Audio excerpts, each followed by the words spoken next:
मोहन जी मुरैना से। शेरवंश महाराज जी, आपके चरणों में कोटि कोटि प्रणाम। गुरुदेव भगवान, ये मन बहुत प्रमादी है, अलग अलग प्रकार के तर्क प्रस्तुत करके परमात्मा को बढ़ावा देता है। महाराज जी, इस मन को शासन कैसे लाएं महाराज जी? जब हम किसी संत महापुरुष के चरणों का आश्रय लेते हैं और उनकी आज्ञा के अनुसार चलते हैं, शास्त्र और संत, अगर हम इनकी आज्ञा के अनुसार चलें तो हम अपने मन को वश में कर लेते हैं। अगर हम नाम जप नहीं करते, पवित्र आहार नहीं करते, मनमानी आचरण करते हैं, तो फिर मन को वश में करना असंभव है। मन को वश में करने के लिए हमें एक आज्ञा पे चलना होगा, अपने मन को आज्ञा पर चलाना होगा।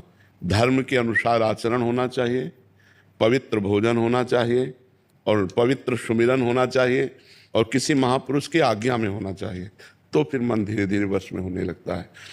मन जो है वो भगवान का स्वरूप है। इंद्रियाणाम मनश्चास्मि, इंद्रियों में मैं मन हूँ। जब तक वो धर्म विरुद्ध चलता है तब तक वो आवागमन का हेतु होता है।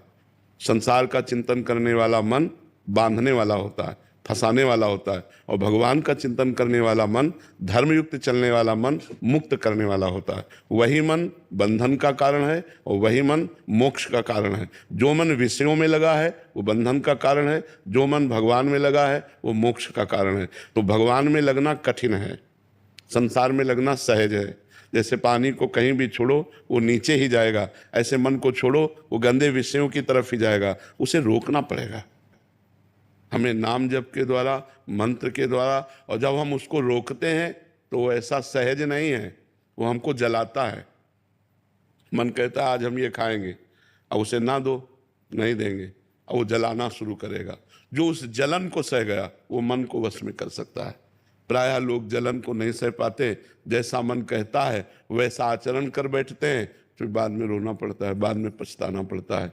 ये जो आवागमन का हेतु ये मन ही है, बंधन और मोक्ष का कारण मन ही है। विषयों में लगा हुआ मन बंधन का कारण है और प्रभु के चिंतन में, धर्म में लगा हुआ मन मोक्ष का कारण है।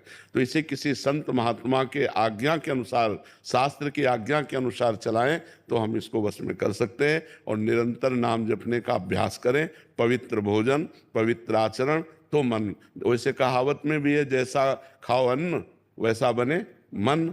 अन्न के अनुसार ही मन की गति होती है।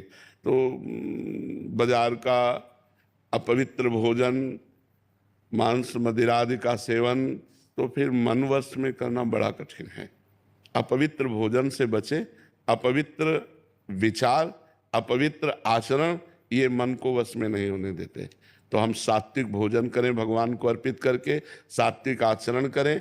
ये सबके लिए, सबका प्रश्न है, ये किसी एक व्यक्ति का प्रश्न नहीं है, ये संपूर्ण सृष्टि का प्रश्न है कि मन भगवान में नहीं लगता, मन बड़ा चंचल है, मन सदैव असत पथगामी अर्थात गलत मार्ग में चलना चाहता है। ये सबका प्रश्न है। अगर हम सब अपने को सुधार करें तो हम मन को सुधार सकते हैं। हमें सुधरना होगा, हमें भोजन सुधारना होगा, आचरण सुधारना होगा और चिंतन सुधारना होगा। अगर हमारा चिंतन ठीक है तो मन सही हो जाएगा। चिंतन ही गलत है तो फिर मन कैसे सही होगा? चिंतन सही करने के लिए नाम जप करो, खूब नाम जप।